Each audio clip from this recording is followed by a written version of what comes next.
IMF को शर्मिंदा किया गया और बाहर निकाला गया जब साहेल के देश आर्थिक स्वतंत्रता की घोषणा करते हैं। अक्टूबर 18, 2025 रात 9:16। हम जिन चीजों के बारे में सच में चिंतित हैं वह औसत रूप से ऋण के स्तर से ज्यादा वृद्धि की गति है। लेकिन जो चिंताजनक है वह यह है कि विशेष रूप से तेल निर्यातक और अन्य प्राकृतिक वस्तु निर्यातक देशों में हमने पिछले कुछ वर्षों में ऋण में एक स्पष्ट वृद्धि देखी है, और यह जाहिर है उनके अर्थव्यवस्थाओं पर वस्तुओं की कीमत में गिरावट के बाद के बड़े झटके को दर्शाता है, राजस्व स्तर पर प्रभाव और उनकी अर्थव्यवस्थाओं पर पड़ने वाले प्रभाव। विश्व बैंक ने इसे आने वाले समय में नहीं देखा था।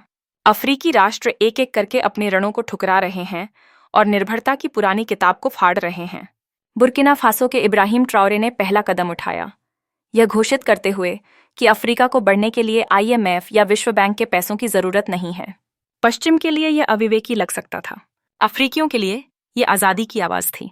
दशकों तक ऋण को विकास के रूप में छुपाया गया और सहायता केवल एक नियंत्रण का शब्द था। लेकिन अब मुखौटा उतर रहा है। वह महाद्वीप जो कभी ऋण के लिए भीख मांगता था, अब अपने स्वयं के बैंक बनाने, अपने परियोजनाओं के लिए निधि जुटाने और अपनी मुद्राओं में व्यापार करने का तरीका सीख रहा है। वॉशिंगटन में झटका पैसे के बारे में नहीं है, यह शक्ति खोने के बारे में है, क्योंकि आधुनिक इतिहास में पहली बार अफ्रीका अनुमति मांग नहीं रहा, यह बिल भेज रहा है। लेकिन यह कैसे हो रहा है, चलिए जानते हैं। यह धीरे धीरे शुरू हुआ, कोई गोलीबारी नहीं, सड़कों पर कोई क्रांति नहीं, बस एक वाक्य था जिसने वित्तीय दुनिया में गूंज पैदा कर दी। अफ्रीका को विकास के लिए विश्व बैंक या IMF से ऋण की जरूरत नहीं है। ये शब्द बुर्किना फासो के राष्ट्रपति कप्तान इब्राहिम ट्राओरे के थे, जो केवल नारा नहीं बल्कि एक निर्णय के रूप में बोले गए। कुछ ही घंटों में पश्चिमी विश्लेषक हड़बड़ा गए। विश्व बैंक के अफ्रीका विभाग के भीतर रिपोर्टों में सदस्य राष्ट्रों में बढ़ती अनिश्चितता का विवरण था।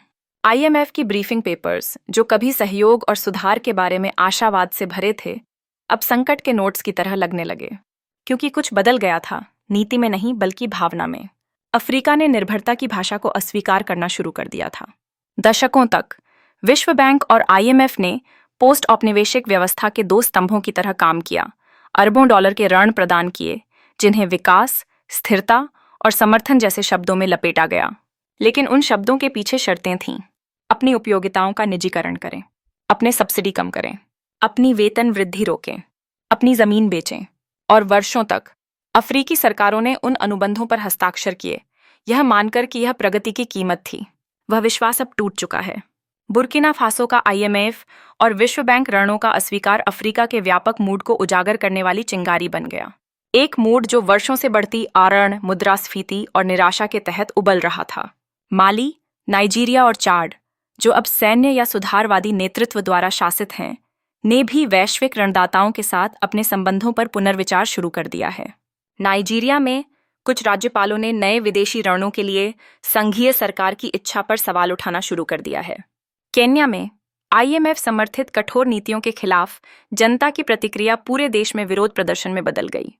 अफ्रीका ने अचानक गर्व की खोज नहीं की, उसने स्मृति को फिर से खोजा। कई लोग याद करते हैं जब IMF की संरचनात्मक समायोजन योजनाओं के तहत पूरे 1980 और 1990 के दशकों में अर्थव्यवस्थाएं बर्बाद हो गई थीं। स्वास्थ्य प्रणाली ध्वस्त हो गई, शिक्षा बजट कट गए और लाखों लोग गरीबी में धकेल दिए गए। सभी कुछ दक्षता के नाम पर। वे नीतियां आर्थिक गलती नहीं थीं, वे स्प्रेडशीट में फिर से जन्मी औपनिवेशिक रणनीतियां थीं। और अफ्रीकियों ने, जो कभी अपनी मुद्राओं को ध्वस्त होते और अपनी उद्योगों को गायब होते देखा, अब पैटर्न को इतना स्पष्ट देखा कि यह अनजाने में नहीं हो सकता। जब ट्राओरे ने ऋण को गुलामी के रूप में बताया, तो यह रूपकात्मक बढ़ा चढ़ाकर नहीं था, यह एक निदान था। क्योंकि अफ्रीका के इतिहास में ऋण कभी वित्तीय नहीं रहा, यह राजनीतिक रहा है। जो भी आपका ऋण नियंत्रित करता है वह आपके निर्णय नियंत्रित करता है।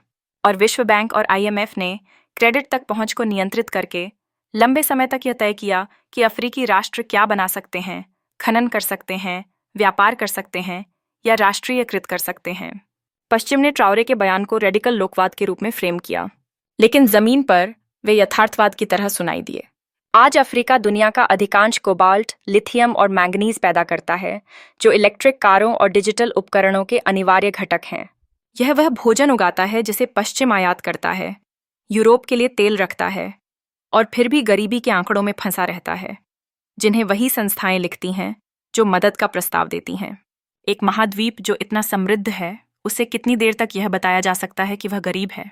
वॉशिंगटन और ब्रुसेल्स में झटका वास्तव में ऋणी खोने के बारे में नहीं है, यह नियंत्रण खोने के बारे में है।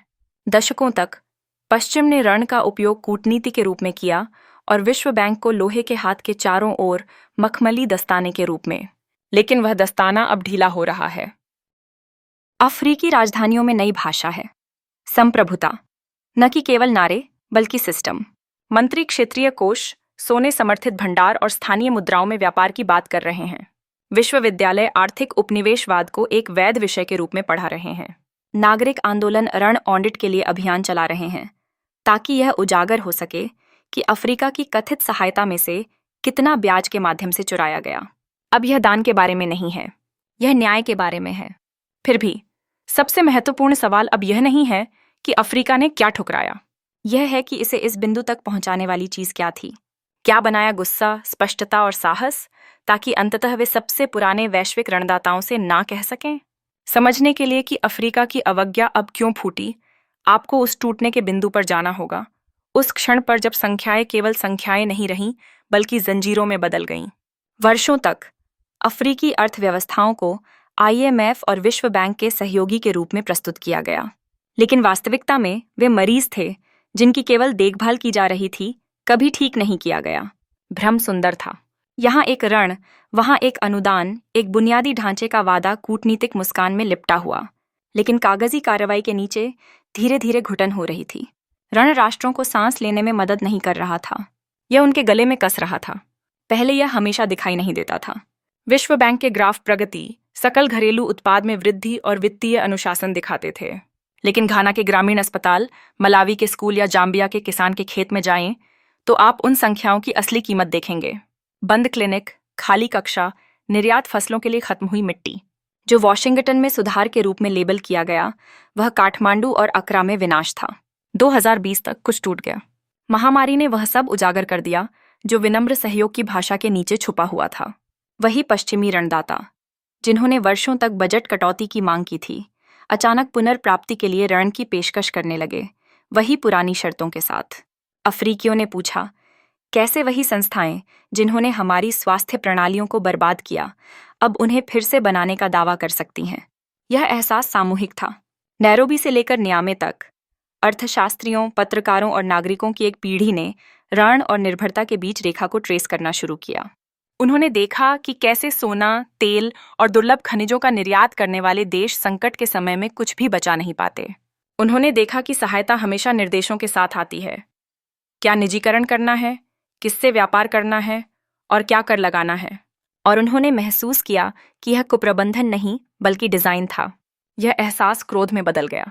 शुरुआती 20 के दशक तक अफ्रीकी सोशल मीडिया आर्थिक पुनः शिक्षा का मैदान बन गया। कार्यकर्ताओं ने समझाया कि ऋण माफी कोई उपहार नहीं है बल्कि एक राजनीतिक लेन देन है।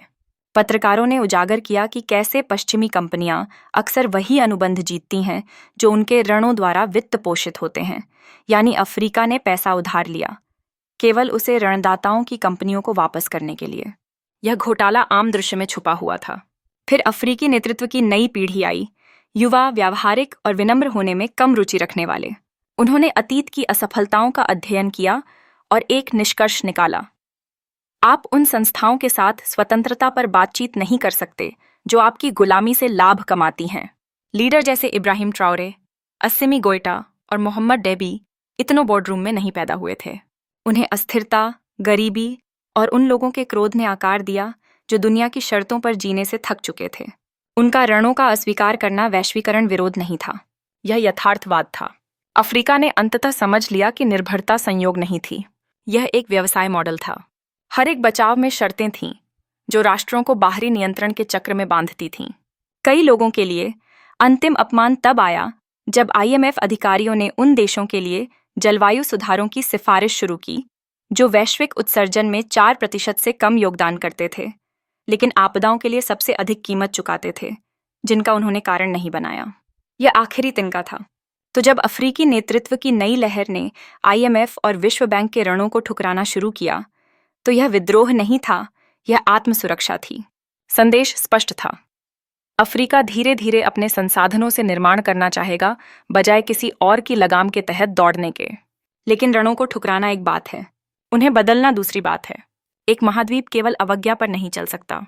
अगली चुनौती थी अपनी वित्तीय प्रणाली बनाना, अपनी स्वतंत्रता की संरचना। और यही इस विकसित हो रही क्रांति का अगला अध्याय है। कैसे अफ्रीका ने विदेशी ऋण को अफ्रीकी पूंजी से बदलना शुरू किया, विरोध को पुनर्निर्माण में बदल दिया। एक क्षण रुकें और धन्यवाद कहें उन सभी समुदायों को जहां काले आवाजें, कहानियां और विरासत संरक्षित और बढ़ाई जाती हैं। सदस्य बनकर आप केवल समर्थन नहीं कर रहे, बल्कि एक शक्तिशाली सांस्कृतिक आंदोलन का हिस्सा बन रहे हैं। एक बार जब महाद्वीप ने निर्णय लिया कि वह उधार ली हुई सांस पर अब जीवित नहीं रहेगा, उसे अपनी ऑक्सीजन ढूंढनी होगी।